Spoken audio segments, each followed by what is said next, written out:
Frères et sœurs en Christ, aujourd'hui, je veux vous parler d'une fête qui, chaque année, remplit nos rues de citrouilles, de costumes et de friandises. Halloween. Quelqu'un se demandera, est-il dangereux pour un chrétien de participer à Halloween? Devons-nous craindre cette fête? Aujourd'hui, ensemble, nous chercherons la vérité sur ce sujet, avec le cœur ouvert et les yeux tournés vers le Seigneur. Halloween trouve ses racines dans les anciennes traditions celtiques. Une fête connue sous le nom de Samhain, durant laquelle on croyait que la frontière entre le monde des vivants et celui des morts devenait plus mince. Cette ancienne fête, célébrée par les Celtes en Europe du Nord, durait 3 jours et marquait la fin de l'été et le début d'une nouvelle saison. Samhain avait des connotations surnaturelles et comprenait des sacrifices et des offrandes pour apaiser les esprits et se préparer au long hiver. Au fil des siècles, Halloween a changé de visage, se mélangeant avec la fête de la Toussaint et adoptant différents aspects culturels. En 609 après Jésus-Christ, le pape Boniface IV institua une nouvelle célébration, le jour de la Toussaint, ou All Hallows Day, qui fut ensuite déplacé à la saison d'automne par le pape Grégoire III pour coïncider avec Samhain. Au fil du temps, le jour de la Toussaint continua d'évoluer pour devenir la célébration moderne de Halloween.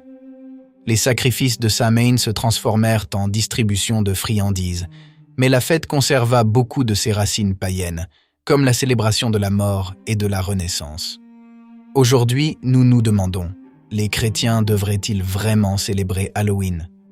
Chers frères, la réponse n'est pas si simple. Nous devons être sages et discernés. En tant que chrétiens, nous sommes appelés à être attentifs à ce qui glorifie le mal, la terreur, l'occulte. Halloween, pour beaucoup, est devenu seulement un moment de divertissement, de déguisement innocent et de récolte de friandises de porte en porte. Mais nous ne pouvons pas ignorer que certaines représentations, symboles et attitudes manifestées lors de cette fête pourraient nous éloigner de notre chemin avec le Christ. Quand nous voyons des esprits, des démons et des représentations de la mort être célébrées sans aucun sens de réflexion, nous devons nous demander, cela apporte-t-il de la gloire à Dieu? Ce n'est pas la citrouille ou le costume qui est dangereux, c'est ce que notre cœur décide de faire avec cette occasion. Si nous choisissons d'y participer de manière à ce que ce soit seulement un moment de joie et de communauté, sans ouvrir la porte à l'occulte, sans glorifier le mal, alors nous pouvons le faire en toute conscience. Mais si nous nous trouvons à célébrer ce qui est contraire à Dieu, si nous nous laissons fasciner par l'obscurité, alors nous devons nous arrêter et réfléchir. Pourquoi certains chrétiens considèrent-ils Halloween comme dangereux? Parce que beaucoup, y compris le père Gabriel et Amorth, célèbre exorciste de l'Église catholique, l'ont déconseillé. La Bible nous avertit clairement contre la participation à des pratiques païennes qui impliquent directement la sorcellerie, l'occulte et le culte d'autres divinités. Dans Deutéronome 18, 10 à 12, le Seigneur nous dit « Qu'on ne trouve chez toi personne qui fasse passer son fils ou sa fille par le feu, qui pratique la divination, la magie ou la sorcellerie, qui use d'enchantements, qui consulte les esprits ou les devins, ou qui interroge les morts. Car quiconque fait ces choses est en abomination à l'Éternel. » Cela nous montre clairement combien ces pratiques sont graves aux yeux de Dieu. Le père Amorth, qui a passé sa vie à combattre les manifestations du mal, nous a toujours mis en garde contre les dangers de l'occulte. Dans Éphésiens 5, 11 à 12, l'apôtre Paul nous exhorte. « Ne prenez point part aux œuvres infructueuses des ténèbres. Dénoncez-les plutôt, car il est honteux de dire ce qu'ils font en secret. Cela nous invite à nous éloigner des œuvres du mal et à ne rien avoir à faire avec les pratiques obscures que le monde pourrait vouloir normaliser. Halloween, selon lui, peut devenir une porte d'accès au monde des ténèbres, surtout pour les plus jeunes, qui sont curieux et facilement impressionnables. Les jeunes n'ont souvent pas encore développé le discernement nécessaire pour distinguer ce qui est inoffensif de ce qui peut mettre en danger leur âme. Les activités apparemment inoffensives, comme les évocations, Les séances spirituelles ou même les jeux impliquant des esprits peuvent avoir des conséquences très graves. Il ne s'agit pas seulement de suggestions psychologiques, mais de véritables risques spirituels. Le père Amorth nous rappelait que le diable s'insinue dans les situations les plus simples et apparemment inoffensives.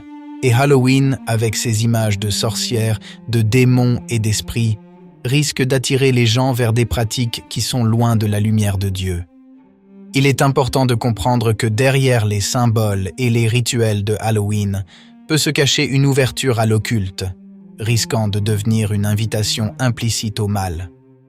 Le père Amorth soulignait que l'attention envers l'occulte, même si c'est pour jouer, affaiblit la protection spirituelle et peut entraîner un éloignement progressif de Dieu et de la foi. Pour cette raison, il exhortait les chrétiens à rester vigilants et à éviter toute participation qui pourrait en quelque sorte compromettre leur intégrité spirituelle. De plus, beaucoup de chrétiens estiment que Halloween glorifie ce que le Christ a vaincu, la mort et le mal.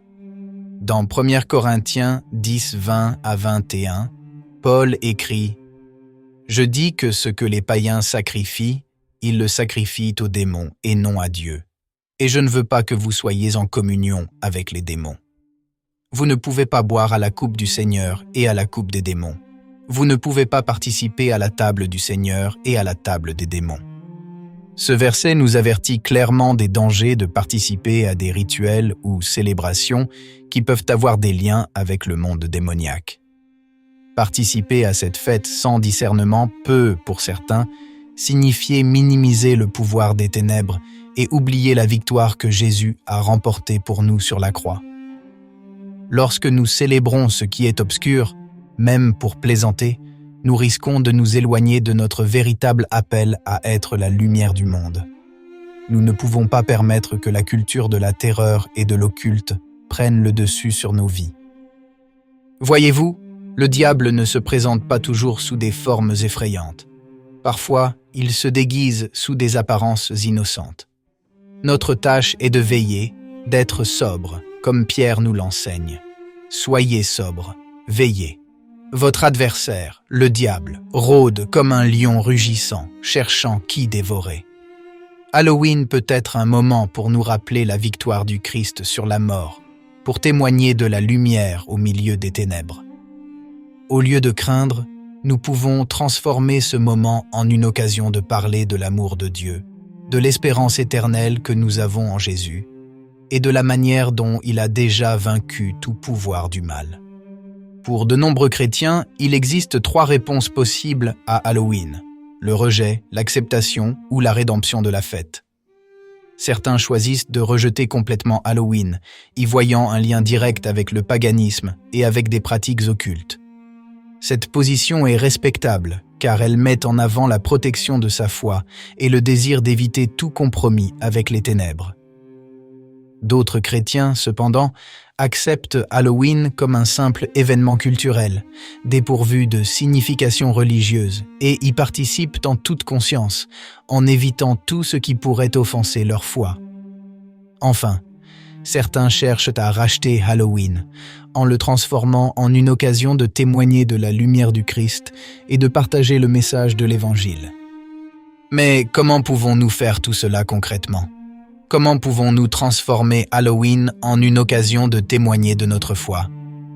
L'une des possibilités est d'utiliser ce jour pour se rapprocher des gens, surtout des jeunes, et leur expliquer la vérité sur ce que nous célébrons en tant que chrétiens. Halloween peut devenir un moment pour rappeler la victoire du Christ sur le mal, pour parler de la lumière qui triomphe toujours des ténèbres. Nous pouvons organiser des rencontres de prière, des soirées de réflexion et des activités qui célèbrent la vie, l'espérance et l'amour de Dieu. Nous pouvons utiliser les symboles de Halloween pour montrer comment Jésus a triomphé de la mort et du péché, et comment en lui nous avons la véritable espérance. En outre, nous ne devons pas oublier le pouvoir du témoignage personnel. Lorsque nous choisissons de vivre notre foi ouvertement, de parler de notre relation avec Dieu et de montrer l'amour du Christ à travers nos actions, nous faisons déjà une grande différence. Halloween peut devenir une opportunité de montrer aux autres que nous n'avons pas peur des ténèbres, car nous savons que le Christ a déjà remporté la victoire. Nous pouvons choisir de ne pas participer aux manifestations qui glorifient le mal, mais plutôt de créer des occasions qui promeuvent le bien, la lumière et la vérité. Nous pouvons partager la parole de Dieu, organiser des fêtes de la Toussaint et montrer que la véritable joie ne se trouve pas dans les ténèbres, mais dans la lumière du Christ. En fin de compte, Halloween présente un choix pour chaque chrétien. D'un côté, il y a des éléments innocents et amusants, comme les costumes et la collecte de friandises. De l'autre, il existe des influences sinistres et des comportements qui promeuvent des réalités inquiétantes. En tant que chrétiens, nous sommes appelés à prendre des décisions qui glorifient Dieu à chaque moment de notre vie. La Bible nous dit dans 1 Corinthiens 10, 31 « Soit donc que vous mangiez, soit que vous buviez, soit que vous fassiez quelque autre chose, faites tout pour la gloire de Dieu. » Cela signifie que chacune de nos actions, même participer ou non à une fête, devrait être faite avec l'intention de glorifier Dieu et de témoigner de notre foi. Alors, frères et sœurs, la question n'est pas tant de savoir si Halloween est dangereux, mais ce que nous choisissons d'en faire. Nous pouvons rester dans la lumière, nous pouvons choisir de ne pas craindre, car notre Dieu est plus grand que n'importe quelle ombre. Nous pouvons utiliser ce jour pour prier, pour nous rapprocher de ceux qui cherchent des réponses, pour apporter de la lumière là où il y a de l'obscurité. Halloween est un choix, et notre choix doit toujours être pour la gloire de Dieu.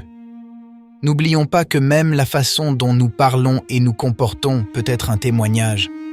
Si nous décidons de parler de notre foi et d'expliquer pourquoi nous ne participons pas à certaines activités, nous pouvons le faire avec amour et respect, sans juger les autres, mais en montrant la beauté de la vie avec Christ. N'oublions jamais, en lui était la vie, et la vie était la lumière des hommes. La lumière brille dans les ténèbres, et les ténèbres ne l'ont pas vaincue. Jean 1er, 4-5. Célébrons la lumière, vivons dans la lumière, et ne craignons pas ce qui a déjà été vaincu par le Christ. Amen. Nous vous invitons à nous dire ce que vous en pensez dans les commentaires. Comment vivez-vous Halloween? Que conseillez-vous de faire ou d'éviter pour rester ferme dans la foi? Et n'oubliez pas de vous abonner à notre chaîne pour rester informé des nouvelles vidéos et réflexions. Que Dieu vous bénisse.